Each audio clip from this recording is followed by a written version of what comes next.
Welcome to Tales from the Rabbit Hole. I'm your host, Mick West. My guest today is DJ Thermal Detonator. At least that's the name he goes by. And we're going to talk about a couple of topics that are very close to my heart, which I've been looking at for many years. 9/11 and the 9/11 controlled demolition theory in particular. And chemtrails, which is kind of what I got started out debunking with. And DJ Thermal Detonator, or Thermal Detonator for short, is an expert on these things. So, DJ Thermal Detonator, welcome to Tales from the Rabbit Hole. Thank you. Thank you for having me on. So, you contacted me on Twitter like a few times, and you told me that you've been working on some videos about doing 9/11. And then you also told me that you also do like some debunking of 9/11, Yes. specifically some of the controlled demolition theories. And you know a lot of the people who are promoting these theories because you've been in the 9/11 community for quite a long time. Is that right? Yeah. I've been in We Are Change LA since 2008, but I became like a activist or awake like 2007. So what was your red pill moment back in 2007? Probably, sadly, like a lot of people, Loose Change second edition. And probably, I believe it was posted on a music forum. Then this was also in the beginning of MySpace and that whole heyday of social media. So I was just kind of overwhelmed. The only thing I kind of latched onto was the Ron Paul movement at first, before I really discovered Alex Jones and InfoWars and all that, which happened the following year after I parted ways from my job at Amoeba Music in Hollywood. Okay. So that was also that's kind of my real background, is because I'm DJ. I've worked in the music industry kind of in that level. I've managed bands. And so I've just kind of been familiar with, film releases, distribution of films and stuff. So I just kept an eye on things. And I was already having problems with the questioning the entire story just from even Michael Moore's film, Fahrenheit 9/11. So that film, at first made me kind of wonder, maybe there's a Bush bin Laden conspiracy going on here. Maybe these things that I've heard other people talk about, of world government, of all these kind of global kind of conspiracies, you always hear kind of rumors about. That was there for a couple of years while I was working at Amoeba. And then just kind of seeing that the war on terror is just not making any sense at all. And then 2007 as Loose Change, and, I'm freaking out over the demolitions and all that. But the real debunking, probably I'm definitely more focused on, is the no plane stuff, mainly the Pentagon strike. Right. That I think is probably much more very damaging. Yeah. So, like back in, say, 2008, when you say you joined We Are Change. Now, We Are Change is, I guess, what is We Are Change? Can you describe what it was at the time when you joined it? We Are Change was just basically a reaction from the 9/11 truth groups. And it started in New York with the son of a police officer who died, Wallace, that's his name. Kind of talked about, it's all kind of covered in an Alex Jones documentary that's called 9/11 Truth Chronicles, Truth Rising. He passed away from some really strange story because the kid, Dan Wallace, died in his sleep. But he was the one that kind of came up with this idea of being the change you want to be, because 9/11 truth groups weren't going to do anything. They were just kind of, I guess, doing their film gatherings, they're just kind of pretty much a conspiracy theory support group. So, they weren't doing anything about it, and a lot of people were just motivated. They wanted to wake people up and get the media out there, just because, they were still in the beginning stages of social media. You don't even really have YouTube out at that point, or at least it's not YouTube not hosting the extended long films like it did, back in the 10-minute segments and stuff. Yeah. So I remember We Are Change back in the day. They did a lot of kind of like confrontation type things. They would go up to politicians and they would try to get them on film. Yeah, Luke Radowski got in there, and that's just became this whole activism ambush journalist thing that was really pushed by Alex Jones. And, all of a sudden, little chapters started popping up. And the big one was the LA chapter. And that one, I wasn't there the first year that it started, but afterwards I was, and we were already starting to do some of these ambush pieces already. We've even had, one of our early members, Jeremy Roth-Cushell, they were appearing on Bill Maher's talk show, trying to get him to talk about Building 7. So that was going on at first. So yeah, it was being an activist group, waking people up on the street with, the DVDs, the literature. But then when there were the occasions of a politician or somebody powerful that might have been part of the cover up or needed to be waked, or what was their opinion on 9/11, yeah, we would definitely get together for that. And yeah, we were doing these ambush pieces like that, just like you would see Luke Radowski when he first approached Zbigniew Brzezinski, stuff like that. Mm-hmm. Yeah, I mean, it was, in a way, it was... No, I don't agree with it anymore, because I think the way they were handling it, I think, they were just basically accusing these people of being part of the conspiracy. And it's just kind of silly, because when you look at a situation like Zbigniew Brzezinski, you're going to call him and say he's part of the conspiracy. His wife, it's not his wife, his daughter, Micah Brzezinski, works for NBC News. She was down on the street and she almost got killed on 9/11. Right. She was actually not far from all of it falling down. So it's really ridiculous. It just tells you the truth movement. It was not very well researched when it came to 9/11. Yeah. So We Are Change LA is kind of, I guess, doesn't really exist in that form anymore. No, it doesn't really exist anymore. It's kind of essentially disappeared. Yeah. What happened to it over the years? How did it change? How did it grow? And then what was the tipping point for it? Well, there's definitely the part where we can get into chemtrails. That starts at probably, I would say, 2009, 2010, 2011, I left. And then I moved away, and I went to the Central Coast, and I went to my hometown area in Central California. And I was kind of back and forth also within Orange County. So for several years, I was kind of gone, but I would still talk to a lot of our members from We Are Change LA. I was still seeing, the meetups, just kind of what was going on. I still talk to people. And in fact, I even went to functions that weren't an actual meeting just because some of the members would be there, whether it was a film screening or, some speaking event, whatever. I still was, occasionally functional at that level. But I was gone from the group from meetings for several years. Mm-hmm. And, with 2013, or really the end of 2012, because of Sandy Hook. So then 2013, because 2012 was December 2012. So 2013, the Sandy Hook thing really took off then. I wasn't around, and I didn't speak up online or to any messages to the people who were getting into that. So when I came back about 3 years later, it came to a meeting, and I hadn't been, and there was only 5 members now. It already dwindled down. It had, it died off, lost members from the steering committee drama. The big thing was the Occupy movement. That really killed us off a lot because people got distracted. People got upset because we went and joined that too. And, it was just a lot of just mistrust. So with the Sandy Hook thing, people were basically saying, yeah, Sandy Hook was staged. Yes, we had about 5 members left, and one of them didn't believe it. He didn't entirely believe it, but he kind of entertained it because these guys were always talking about it. They were always watching Jones and following, Fetzer and, Wolfgang Halbig. They were all into that. And I already knew it was garbage just because I even knew people from LA that were from Connecticut and actually knew a police officer that went to the crime, and they're a 9/11 truther. And then, and then you find out about Lenny Posner's one. He's even a conspiracy theorist, 9/11 truther, Alex Jones listener. And I'm like, wait a minute, this can't be,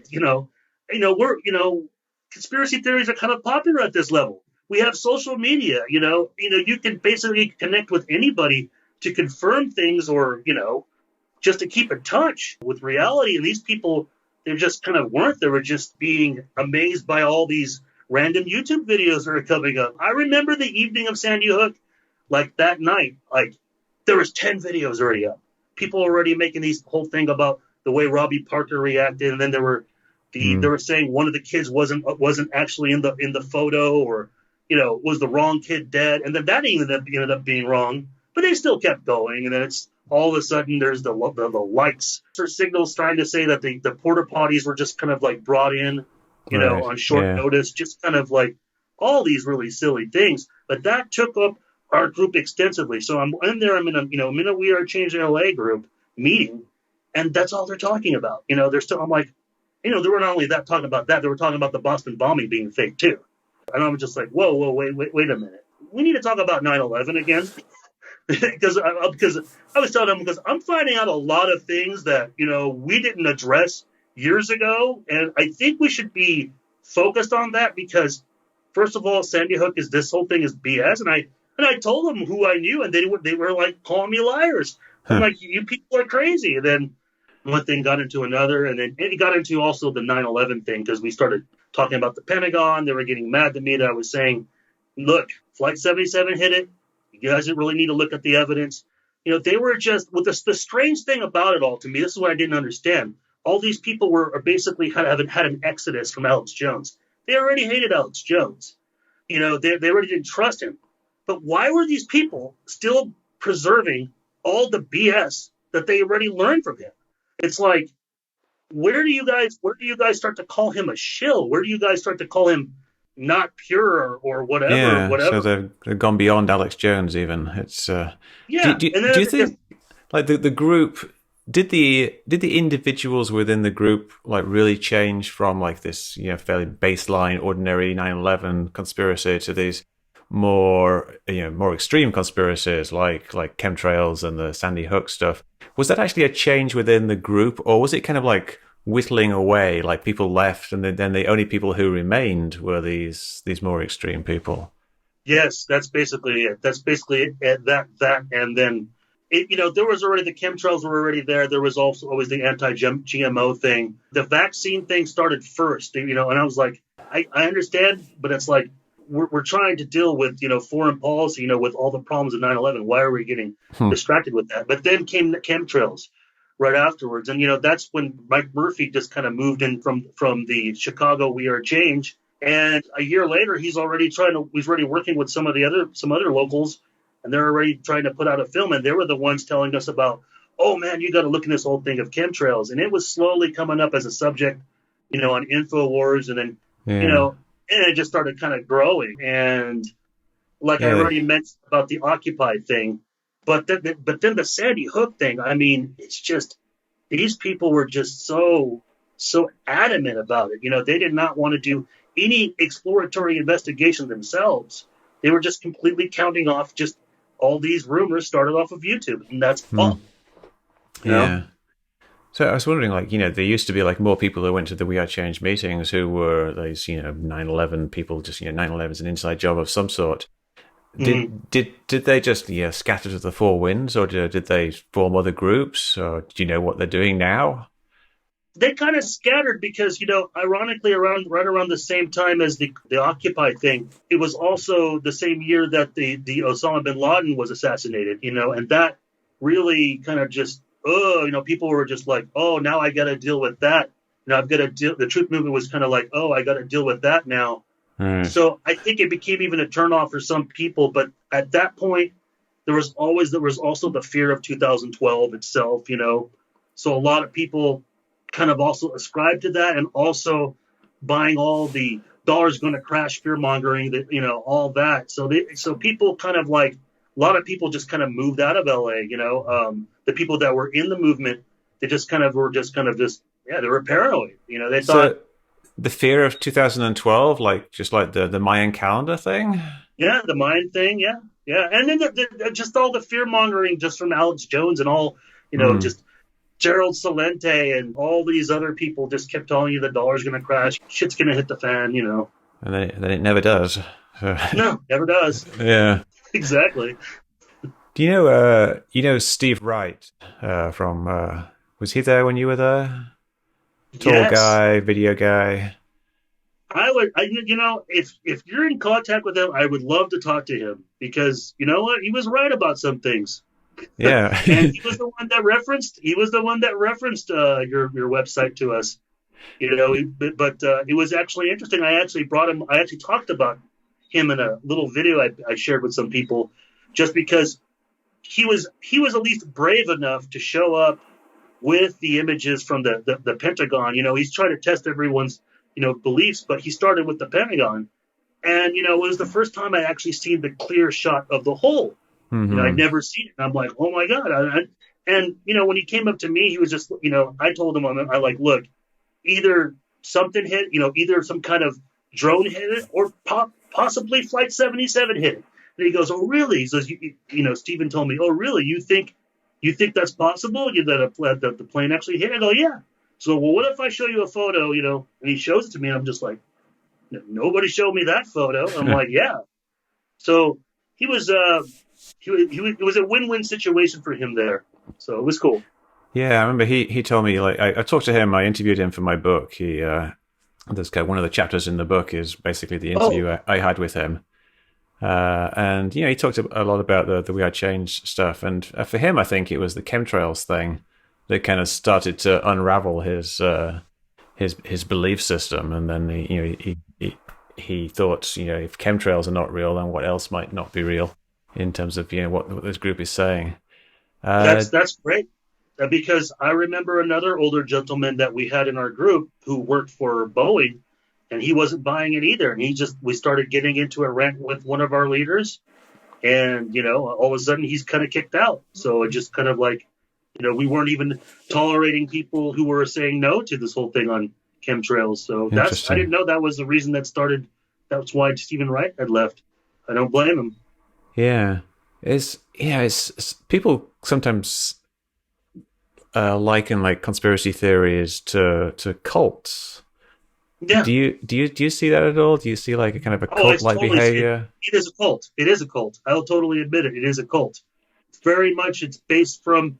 I will have to share. I mean, I put a lot of blame onto it with Alex Jones, but I'm not saying that kind of belief and thinking system didn't exist before. But we're living in a different age now. It's not. It's not just a technology thing with the internet. It's the whole thing just with 9/11. It's a huge event, and it was a spectacular terrorist attack, and unfortunately you have your opportunists that are making it seem like it's something else than what it was. Unfortunately it's totally a cult, and it's unfortunate. It's very easy for people to fall into because there's a lot of emotional attachment to it. So I think with cults, like people often think that cults they usually center around a charismatic leader, like the person who's the guru or whatever. Like in Scientologists have L. Ron Hubbard, or they used to have L. Ron Hubbard. But at some point, I guess, like with a cult, you don't need a leader anymore, and just the belief system of the cult itself takes over. They don't. The Scientologists don't have L. Ron Hubbard anymore, but they're still Scientologists. But with this type of thing, though, with chemtrails and 9/11 and everything, I mean, I guess like Alex Jones is in some ways a central figure, but then that you reject him, like the people in your group started rejecting him because he wasn't extreme enough, maybe, and then they move on to be like a cult of their own, like kind of an offshoot. I don't want to like obviously cast everybody who has some suspicions about 9/11 as being cultists, but I'm just referring here specifically to this group of people, back. It's like a default almost. Yeah. It's like that. Yeah. Yeah, it's a belief system that. Another thing that Steve told me was, it's kind of a social scene in a way. Like people's social lives revolved around this group. And you'd go to meetings, and you'd have a good time because that's where all your friends were, and you had people who believed the same thing that you believed. Totally right. He is totally right. Yeah. And but here's the unfortunate thing. At least, compared to now no one meets up and goes anywhere. At least then there was the person-to-person, communication. Right. Now it's not. It's just all these echo chambers, and people just bad one-liners, memes. There's no communication even going on. There's no even real debate, I do see people meeting now online. I mean, not just, Facebook things. People actually do like these chat rooms where they get together and talk. But mostly in the flat Earth community. I think there must be people who do that in the 9/11 communities and chemtrail communities. but I've Oh, not seen them. there's been. I mean, I know of what you call conference calls. People have done Yeah, that. Sure, but I don't think that kind of discussion necessarily goes anymore, just because people are too distracted on on which plane or which building or what. It's there's too many right. variables, I guess. But I guess it's kind of taken the place of these local meetups. And obviously, you were geographically limited. LA, of Yeah. course, you had a huge amount of people there. Oh, I lived in LA around that time, and I met some of the people. Like I'm not sure if they were the We Are Change people, but I met some of the people who were in Michael J. Murphy's circle. They used to set up tables down on Venice Beach or down in Santa Monica and yeah. hand out leaflets to people, and I would go down there and chat to them. And I know Steve did that as well. Steve would go and kind of harangue his old buddies. Yeah, no, that's totally true. And the with that, like the people that Murphy was bringing there, they were usually We Are Change LA people, because for a time, I mean, that's all that Murphy could promote to. I mean, he didn't have anything. He tried to set up a whole separate group on Meetup to do Hmm. this, but it's just like it was just kind of like, what was the point? It's you know. So And Murphy, there's not much to do. What do you do? Hold a banner, like point to the sky? Look, yeah, I guess so. that's That boring. so It was boring. Michael J. Murphy did this film, "What in the World Are They Spraying," which was actually quite popular at the time. A lot of people Oh saw man, it, and it got a lot of attention from the media, and it kind of was kind of a big step up for the whole chemtrail conspiracy thing. Did that that come right? from within the We Are Change group? Yeah. The beginning scenes, I forget all the technical research and the well Hmm. so-called research, but the beginning of the film when they're supposed to be at some geoengineering conference with some scientists, some Yeah. people in San Diego, and who's there is Bruno's there. So is the other guy, Steven, I forget his name, and then I believe Jeremy Roth Kushel was there. So there was three people from We Are Change already there, and Mike Murphy's there too. But he's a transplant. He's from Chicago originally. So there's your three. There's at least a couple of the core We Are Change LA people. So yeah, it started from going to that to this conference on geoengineering or something to do with something. I forget exactly what it was, but that's how it started. So once they filmed that, they just kind of built a documentary, and it was just mostly Mike Murphy and one other guy that used to do a little bit of films from We Are Change, Paul Wittenberg. Hmm. I've talked to him on Facebook. I don't remember ever meeting him in person, like even though I may have been in the presence in the company of him.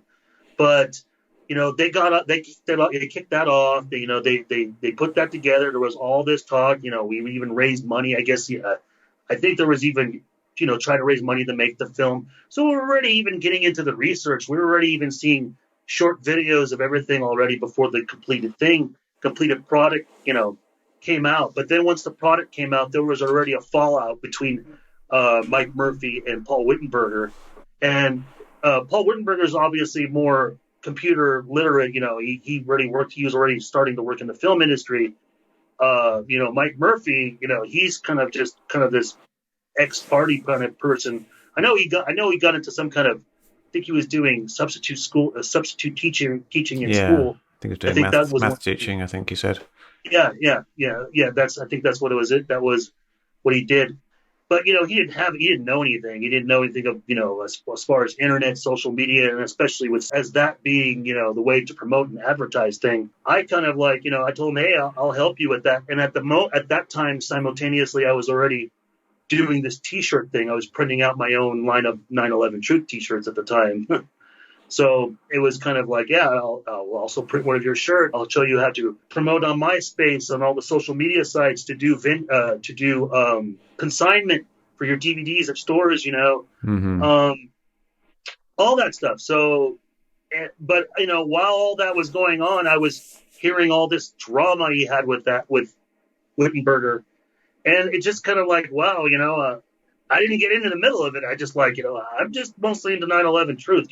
And Murphy would hang out a lot, came over to my place quite a bit. I drove him, I drove him around to do some of these conventions to vend. Like we even vended one time in the parking lot outside one of the David Icke speaking engagements, one of the 7-hour, 8-hour ones he did. We went to some kind of also convention with chiropractors too. Really? Chiropractors. Yeah, we did that in Orange County. Yeah, because there was a lot of the health. I guess so. Yeah, the chiropractors are a bit. They I don't know. They flirt with the fringe of medicine. Or some of them are at the fringes of medicine. I didn't realize that until I went to that. Yeah, that was a learning experience. But I was just like, wow. New agey type remedies. Yeah. So you were doing all this stuff with Michael J. Murphy and helping him promote the film, but did you believe in the chemtrail stuff at all? I did for all that period, and he even did like when we were just kind of like talking about, regular BS, whether it was the drama of chemtrails or stuff on Alex Jones, whatever. Yeah. He'd stay over for a few hours, and a couple times he even did some of his radio interviews at my place from his cell phone, like even for George Norrie and Coast to Coast. One of them, it turned into an argument, and the interview ended up getting cut short. But the most interesting conversation, it wasn't a radio interview, but it's the precursor till he made his appearance on Joe Rogan. Mm-hmm. He got a phone call from G. Edward Griffin. G. Edward Griffin invested into that first film. Right. G. Edward Griffin was being approached by somebody who was challenging Murphy, who was a 9/11 truther, a conspiracy theorist, but didn't believe the chemtrails thing, didn't believe the results from the mud. It turns out to be this website that he gets confronted with Joe Rogan, because I know it was that challenge. So Edward Griffin was asking him, so why don't you just call this guy, talk to him, be professional, just test it out. He said, no. He was like, no, you don't give these people anything. You don't give them a second. Made up all this really, loud about it. But from that point, that's where I'm pretty sure Griffin did not become interested, didn't want to work with him ever since that. He didn't invest into the second film or produce the second. He didn't help with that at all. G. Edward Griffin, he was like, he's kind of an old school conspiracy theorist guy, and he's written some books about like the Federal Reserve and things like that. And yes. And I guess he just the Jekyll Island. Yeah, the creature from Jekyll Island. Yeah. And then he got in as a sponsor of this first film about chemtrails, and he's in the film, I think. He's in the short into film. This is why I was able to get InfoWars distribution. If Edward Griffin wasn't in it, it would have not it wouldn't have caught on to Alex Jones by itself. But because he was involved in it, that's what.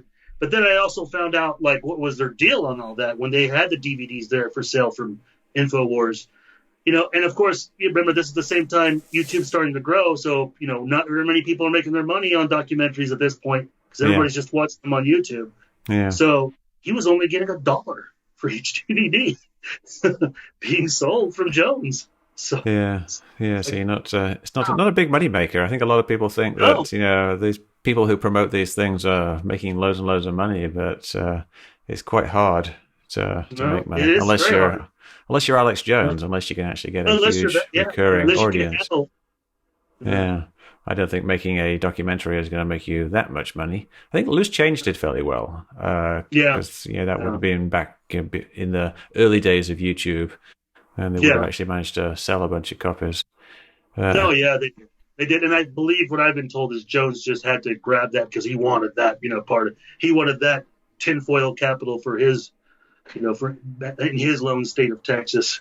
Lone Star state of Texas, So Griffin kind of dropped out by the second movie. No, he was out by after the DVD was released. Yeah. Because they even did a screening in Hollywood, and and like I said, I believed it.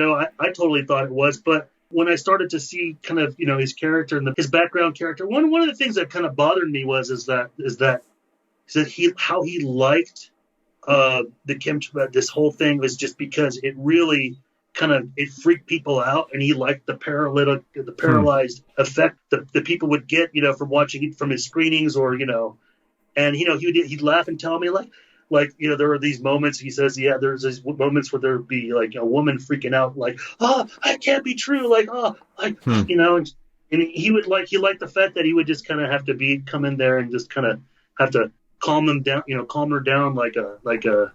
Is this Michael? You're talking about Michael J. Murphy now? Yeah, Michael Murphy. Yeah. Because he went on to do the second film. When did he did this Joe Rogan thing, which I was also on the same show, and people describe this as being a bit of an ambush, in that Joe Rogan set out to make Michael J. Murphy look bad. What was your impression of what happened there? It was an ambush, but I tell you what, for myself, knowing how Murphy already handled the challenge website that was shown on there. Mm-hmm. I forget who the guy was. I think he kind of deserved it. I was shocked when I saw it. I'm like, because I was witness to this, because I was like, Murphy could have taken care of this. He could have took care of that. He could have talked to the guy already. But, he lost because he didn't do that. He's getting ambushed. He already lost, G. Edward Griffin as a backer. So I was just like, dude, this is your fault because of your ego, Was it my website that they shared, the Chemtrail Science website? I don't think it was. It was somebody in California, I remember. Well, I was in California. It was somebody Hispanic. I remember it was somebody Hispanic. Okay. It wasn't me then. No. Okay. I wonder who that was. So, yeah, I remember, like, one thing, was it? Oh, no, that was the other guy. There was the other guy who believed in aliens. The guy from Colorado. He had something on. The thing they're trying to say about Rogan, ambushing Murphy, was because, like, on the show, they zoomed in on the alien logo that Murphy had on his screen or something, and I'm like, right. well. Yeah, I heard like some of the things about the We Are Change group, that they had some strange beliefs about like Jewish bloodlines. Did you know anything about that? Like how the Illuminati is the Azankani Jews. I don't know what the word is exactly. Do you remember anything of that? To be honest with you, I mean, it just the We Are Change LA just would never go that far into the whole Jewish intrigue or anything like that. I mean, we had Jewish members in our group too, so that never really became no. But we addressed the Israeli stuff. Yeah, we would. We'd talk about that. Like Israeli intelligence supposedly being dancing Israelis. Yeah, where they thought that there were these 5 guys dancing. Yeah, and they were arrested, I think. Yeah. So like, you said you were shown things like the Pentagon hole, like Steve showed you this photo and this kind of like made you think about that. What was like some other things that kind of made you move away from the kind of hardcore beliefs that you had back then? Well, to be honest with you, even learning more about the Mossad and things that have gone on with the IDF, and kind of understanding like how they've been able to infiltrate into real radical groups, you start to realize like, why should I subscribe to anything that removes the hijackers, the Arab operatives, if you're trying to implicate this certain angle of foreign intelligence? If you don't have these operatives there, you're not going to be able to implicate them. So when I started to really look at all the hijacker theories, all the the no phone call stuff. And I will admit, Ryan Dawson definitely he started showing me other pieces of evidence. I'm like, hey, there are still some anomalies here. Some of the things I started to notice is that on some cases, there may have been additional hijackers that they did not know who they were, but they were not able to identify. And on some cases, like I believe on Flight 93, there may have been one hijacker who was not on board. And that takes a long time to explain.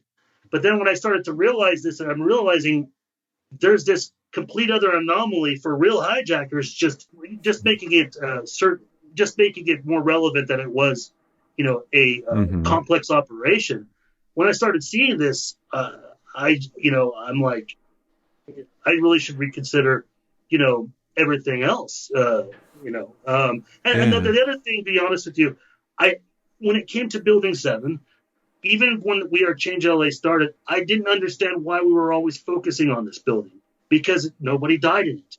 So I thought that was weird about AE, because we were working with AE 911 Truth like heavily, big time, with Richard Gage, Did you believe it, like at one point though, that Building 7 and the World Trade Center towers were brought down by controlled demolitions with pre-planted explosives and everything? Well, Building 7, I used to believe I totally believed that. I mean, I used to believe it was the Bush administration. I thought it was a CIA operation. I thought it was all, a very domestic conspiracy theory. That's what I used to believe. But with Building 7, well, let me just clarify. With the World Trade Center, with the Twin Towers, I don't believe in controlled demolition, but I do believe that there were explosives in there. Now, Okay. I don't believe that they were. It doesn't mean that I believe that they were CIA or FBI or some. I'm not even certain if it was even for the issue of the dancing Israelis. I'm not even certain if it was Israeli operatives that did it. I am comfortable to say that there were Arab operatives that did it, and I have a pretty good case to make an example of, very good evidence on that. But with Building 7, really the Iran, the Pascal building with Iran, with that building falling down, that really changed for me. But Interesting.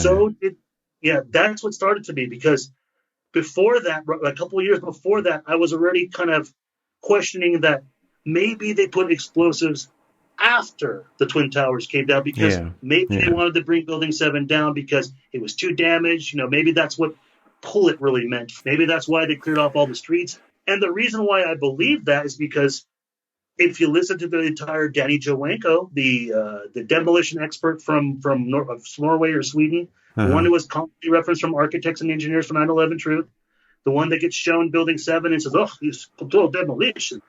Well, when you listen to the entire interview, AE only edits it and stops it at one point. But when you listen to Danny Jowenko says, "Well, though they must have had to work fast." And he goes, work fast. I said, what do you mean? He's like, well, I mean, I don't know how polluted the area was or what was going on and what was their access point, but they must have got in there. And then the interview is saying to him, oh, so you're saying that they could have brought it down that day, put explosives? So yeah, sure. It probably went to the bottom, below, and then put it into the center.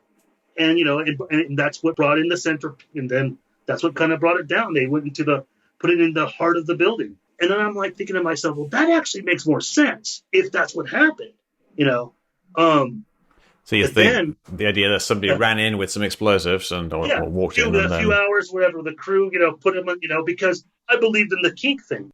But then when I finally got to see Eddie Curran's film and seeing where it really falls from the penthouse, seeing that it hollows out, you're not seeing a building that's all floors are intact that's coming down.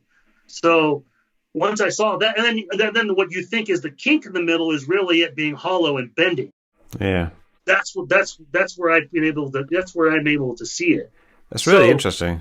For me, that's really interesting because, the things you mentioned there that kind of swayed you, the collapse of the Plasco building, which is an Iranian, it was like a 17-story building in Tehran, and it collapsed from fire. But it kind of looks like both aspects of the World Trade Center towers collapses and a bit like the World Trade Center 7 collapses. And so architects and engineers for 9/11 Truth were kind of forced to say, oh, well, this is probably like some kind of controlled demolition also. And then you talk about Edward Current, and Edward Current has made, he's a guy who I also interviewed for my book. He was very briefly a 9/11 truther for like a week or so. Until he had a chat with his brother and it kind of sorted him out. And 9/11 truther in terms of controlled demolition. And now he's made some nice videos about Building 7, kind of explaining how the collapse could have happened, what the NIST case is, there's evidence for that. And so these two things have actually had an effect on you. Now, what I'd like to know, though, how quickly did they have an effect on you? How long did it take for them to actually change your mind?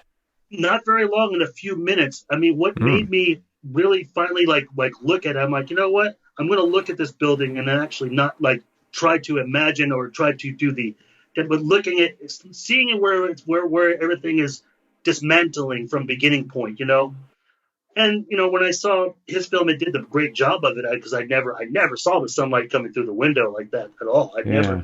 never noticed that. And then for me personally, I always thought that the penthouse was further back. I didn't know it was all the way up to the edge, meaning that all the top fell in. I only thought, I thought like basically like the Alaska University model. You know how they made it recently? It just kind of like it only falls a few floors. That's what I used to believe. I didn't believe it fell all the way down. And it fell all the way down. But here's the thing, and I do want to mention this because this is pretty interesting. I won't mention the actual name of the person who told me this. Okay. But I will say it is somebody pretty prominent in the truth movement. One of the reasons why it really made me consider to look at Eddie Current and look at the debunking videos. There's even a better one from another studio, another one that did the CGI. I can't remember the name offhand. But I was having doubts already about it, and I was telling this person about my Joanko theory. Because I told him I believe in the Joanko theory. I don't believe what you guys have been promoting with AE. I believe it has nothing to do with the actual terrorist attack. This person said, no, you need to have a Skype conversation with me. So he has a Skype, we held a Skype conversation. And because I was telling him that I believe that if it was a demolition, then a person I would suspect would be Jerome Hauer. Jerome Hauer was the head of the Offices of Emergency Management. Okay, he was the head of Kroll Security. His offices were in Building 7. Okay, he also had worked with the what is it? The name of the facility where the anthrax had come out. He's affiliated with that. He's an expert on bioterrorism. It's been said that he is the one that told the White House, the Bush administration, to get on Cipro because of the anthrax. Mm-hmm. Yeah, I've heard that. It's been rumored that he was the one that hired John O'Neill to work at the World Trade Center, right? There's a lot of things, and currently he's Jewish, okay, and even currently right now he works for Michael Chertoff Group, another person that's highly suspected in the truth movement as being part of the cover, being a conspirator, whatever. So I've had all this weight on Jerome Hauer. And I told this person about that. I'm like, I would suspect that he would had been involved because not only that, he is the first person to appear on TV to say that, I think that, I think that the planes and the fires brought down the entire building. Basically kind of what the truth movement would say, setting up already the commission report results, So here's this prime suspect to think, hey, if somebody rigged Building 7 up for explosives, it would be through this guy. He's got too many connections, right? So when I told him that, this person had told me that he already met Jerome out in New York. And I believe him because of who this person is. And he said that, interestingly, he actually questioned him about the Cipro, telling the White House to get on Cipro. And he told them, no, that's not true. I never told the White House to get on Cipro. Mm-hmm. BS. And he goes, well, how do you feel about, the Twin Towers explosives within all three buildings? He said in the Twin Towers, he had not changed his opinion on that. But he said Building 7, he thought it was a demolition. And I thought to myself, wait a minute. You guys are whole, because I was so mad about this. I'm like, because this is a very prominent person, and he's made a statement like that, and you've not done anything to release this statement. That's strange. Yeah, and I'm like, whoa! It's somebody who was part of Architects and Engineers for 9/11 Truth, not Richard Getty. It's somebody from that.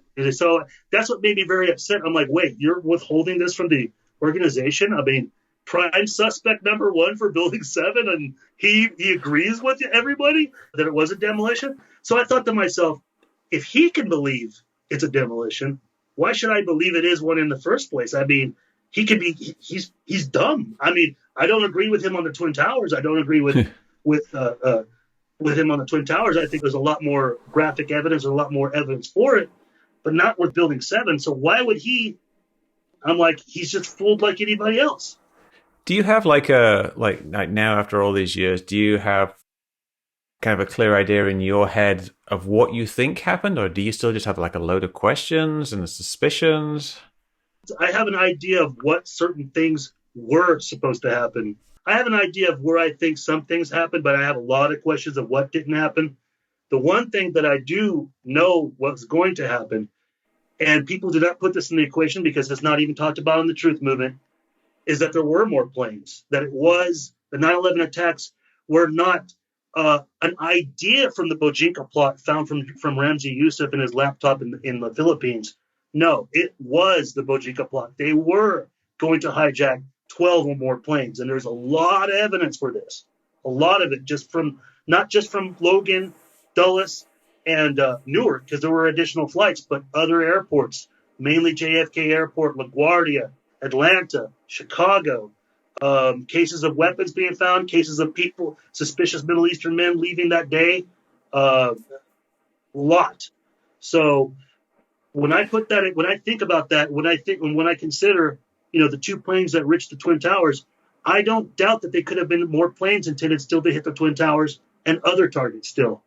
Even my belief with Flight 93, they say it was going to hit the Pentagon or the White House. I think it was going to hit CIA headquarters in Virginia. That's where I think it was going to go, because that is one of the main. They wanted to make the tack to make it look like, hey, we'll hit you anywhere. We'll hit your military. We'll hit your defense. Doesn't matter. So, who do you think is behind the 9/11 attacks? That one I won't discuss, because that I'm trying to work onto it as far as a book. But okay. I don't discount that Bin Laden I don't say that he wasn't involved. I think he was an investor. I think he was as far as that, but I don't think he was the who centrally managed it. Yeah. So I'll tell you off camera. I'll tell you off camera, but I won't tell you. All right. So you've you've kind of evolved, I guess, from your early days in 2008 as a 9/11 truther and sometime chemtrail believer, into someone who's more interested in kind of, I guess, like who is behind what happened with the planes and the geopolitical things and things like that. And I think I've seen that a few times with other people who are kind of, I guess, like, over time you figure out the more ridiculous stuff is just ridiculous, and then you kind of move on and you kind of settle down into these other investigations. Do you work with other people who have been through like similar things to you? Yeah. Yes. Yeah. I mean, maybe not ones that have actually been in the actual groups, but have kind of just paid attention from everything online for a long time. Just kind of, I mean, one person I talk with a lot is Adam Fitzgerald. And then, you've interviewed Ryan Dawson already. He's someone I've talked to online, but he was never an actual activist, because he was also from South Carolina. But I will tell you this: it's been, for me, it's been like the transition has been like being an activist, then now actually being a researcher, an investigator. Because when I was in that activist mode, I thought the research was done. I thought all the investigating was done. We were just, but seeing that that's not going anywhere, and then there's people uncomfortable to talk about the Israeli stuff, and I didn't like that being ignored. But then now I also realized that the issue wasn't the omission of the omitting the Israeli stuff. It's really throwing away the Arab roles, throwing away the conventional Al Qaeda role. Yeah. There's we have the intelligence agencies to blame for not letting the FBI know that they were in this country too. There's a lot of blame, but people just want to get, they're more interested in proving their science model theory of 9/11 right than getting it right. Do you research other things, like the other things that people maybe would consider to be conspiracy theories that you are researching as part of this, or are you entirely focused on this one aspect, 9/11? I'm pretty much only focused on that, but my research goes back to Oklahoma City, back to 1993, and more interestingly, and it's been for the past year, back to the bombing of Pan Am 103. That's would have been one of my big things now. Is that the Lockerbie bombing? Yes.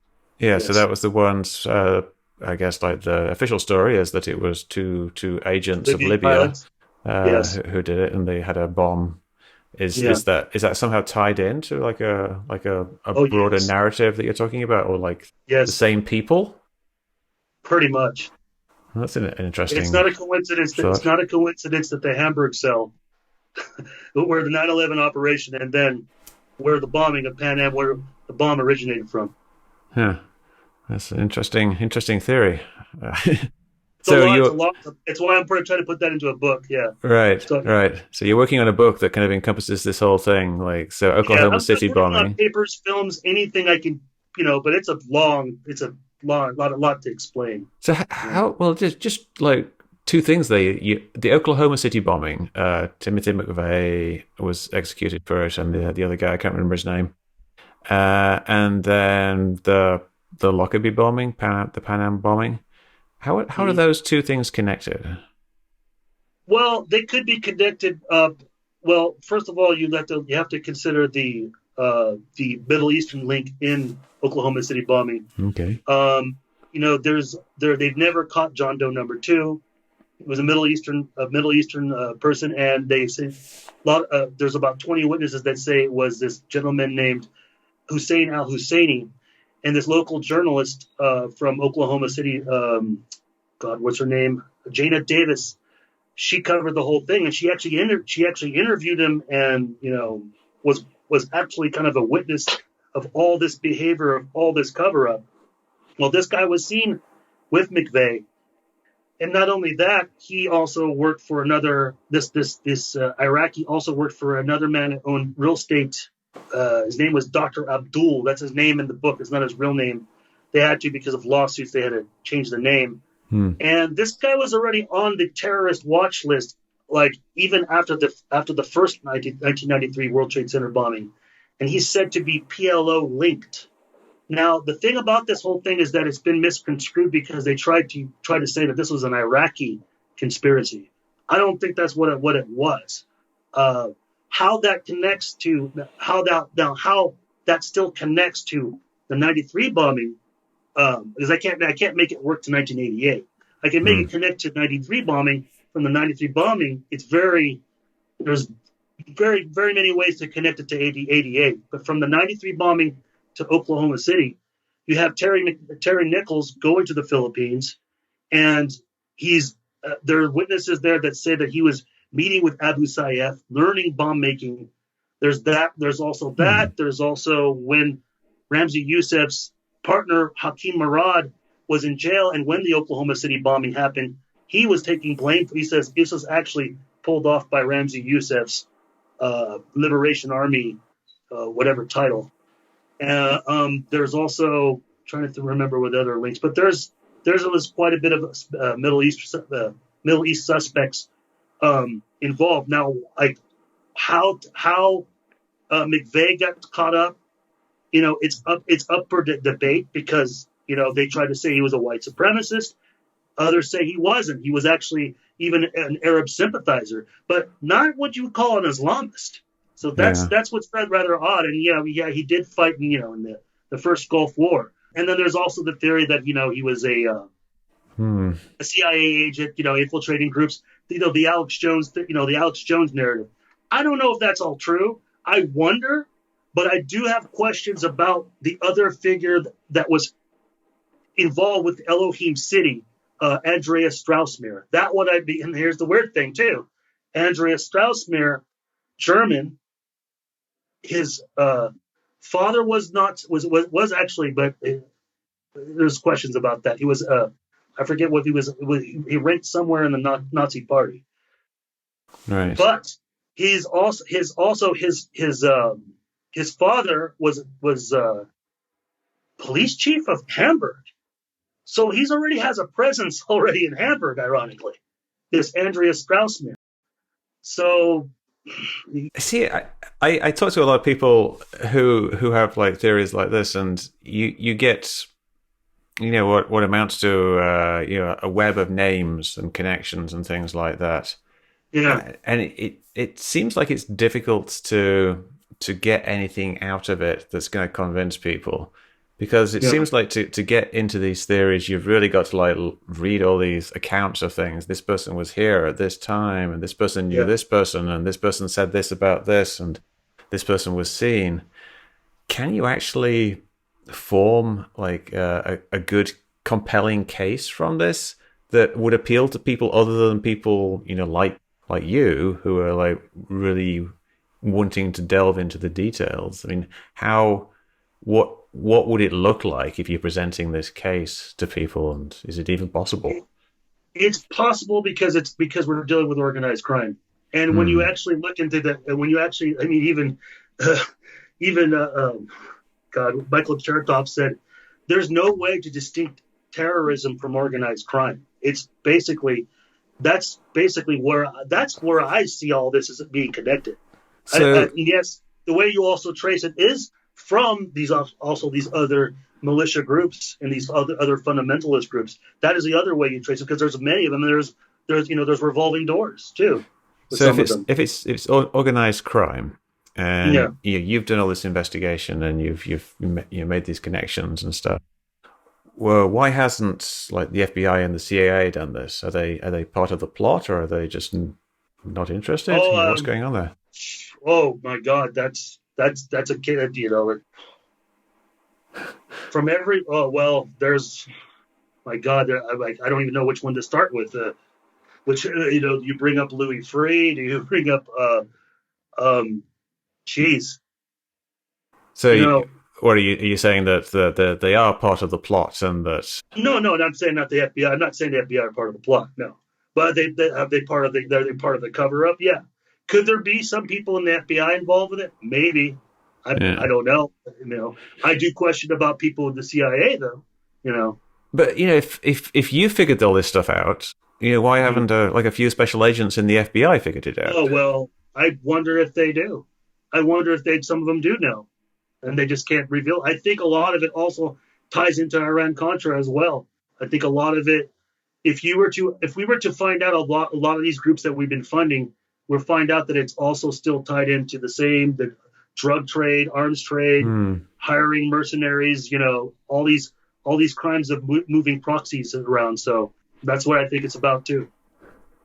So what's your plan with the book? You think you'll get I it don't done know yet. in a year or I'm so? still trying to. I don't know yet, but I'm still trying. I'm still trying to put it all together because I'm working on each kind of.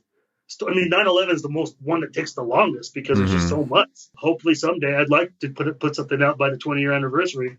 Are you working on any? Do you do any documentaries yourself? Yeah, yeah. I've made a film called 6 on 77. I showed Yeah, that there was yeah. additional, and I'm not saying there was only six. I think it could actually be could be probably even seven of them. But that's takes a long time to explain. And then I've also put out one about some of the extra hijacking attempts. I've got one that's kind of on the basic stuff, just the explosives, the Israelis, all the kind of general stuff, but not the outlandish. Yeah. What kind of reaction are you getting from people in the 9/11 community when you put out these short Good and bad. documentaries? I mean, some people like it. Some people are totally for it. I mean, some people just don't. I mean, I don't. Well, at the same time, I'm not getting the same kind of circulation. You don't get the same, Hmm. with the algorithms now and all that. My reactions, I mean, my responses, for the most part, they're good.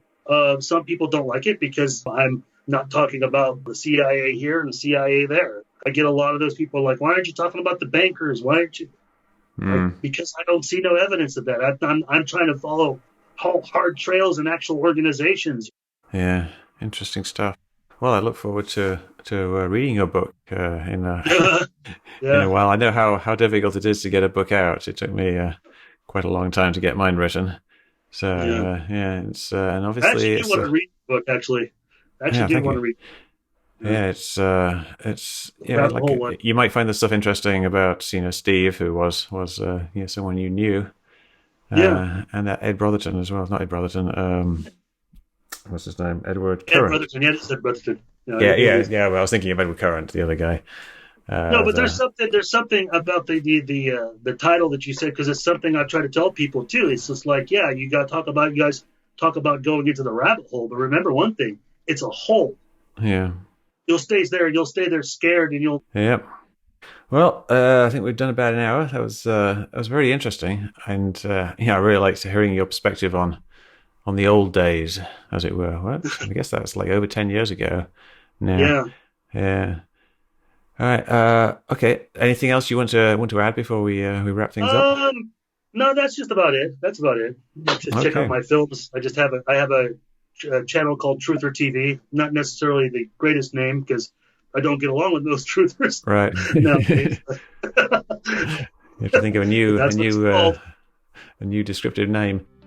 Yeah. All right. Well, thank you very much. Thank you.